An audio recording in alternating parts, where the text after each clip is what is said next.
আমার আজকের রেসিপি মসুর ডাল দিয়ে পুঁই শাক। কড়াইতে সামান্য তেল দিয়ে দিব এর ভিতরে সামান্য পেঁয়াজ কুচি। পেঁয়াজটাকে আমি সামান্য করে ভেজে নিব। সামান্য একটু ভাজা হয়ে গেলে এর ভিতরে দিব হাফ চা চামচ আদা বাটা, হাফ চা চামচ রসুন বাটা এবং হাফ চা চামচ জিরা বাটা। তারপর মশলাটাকে কষানোর জন্য এর ভিতরে পানি অ্যাড করব। পানি দিয়ে মশলাটার গন্ধ যাওয়া পর্যন্ত একটু ভালো করে কষিয়ে নেব। তারপর এর ভিতরে দিয়ে দিব হাফ চা চামচ হলুদের গুঁড়া, 1 চা চামচ মরিচের গুঁড়া, আর দিয়ে দিব 1 চা চামচ ধনিয়ার গুঁড়া। সবশেষে এর ভিতরে অ্যাড করব পরিমাণ মতো লবণ।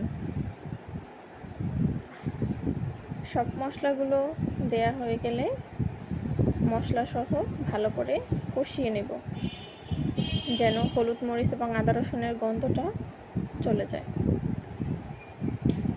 ভালোভাবে কষানোর জন্য এর ভিতরে আমি একটু পানি অ্যাড করব। পানি দিলে যাতে মশলাটা পুড়ে না যায় এবং হাঁড়িতে লেগে না যায়। পানি অ্যাড করার পর বেশ কিছুক্ষণ কষাবো এবং সব সময় রান্নার ব্যবহারের জন্য গরম পানি অ্যাড করবেন। গরম পানিতে স্বাদ ভালো থাকে এবং রান্নাটা অনেক মজা হয়।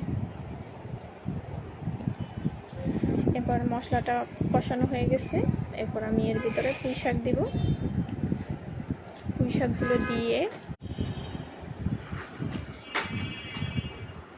পুঁই শাক দেওয়া হয়ে গেলে এর ভিতরে আমি পানি অ্যাড করব সামান্য। এই পানিটা অ্যাড করা হলো যেন হাঁড়িতে না লেগে যায় পুঁই শাকটা, এবং মশলাটা যেন হাঁড়িতে না লেগে যায়, পুড়ে না যায়।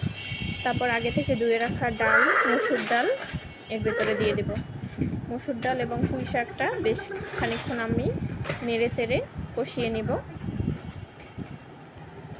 এবং এটা কষানো হয়ে গেলে এবং কিছুক্ষণ পর পর ঢাকনা উঠিয়ে নেড়ে দিতে হবে যেন না লেগে যায়। তারপর ভালোভাবে কষানো হয়ে গেলে তারপর এর ভিতরে ফুটন্ত গরম পানি দিব সামান্য পরিমাণে, যেন মাখা মাখা হয়, ঝোলটা শুকনো শুকনো হয়ে যায়। পানিটা অ্যাড করব খুবই সামান্য পরিমাণে, যেন পানিটা সুন্দরভাবে শুকিয়ে যায় এবং মাখা মাখা হয়। এই যে দেখুন, এরপর আমি ফ্লেভারের জন্য সামান্য একটু কাঁচামরিচ অ্যাড করব। কাঁচামরিচ দিয়ে সামান্য জাল করে এর মাঝখানে লবণটা একটু চেখে দেখবেন।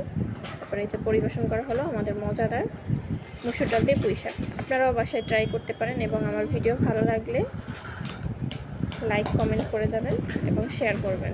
ধন্যবাদ।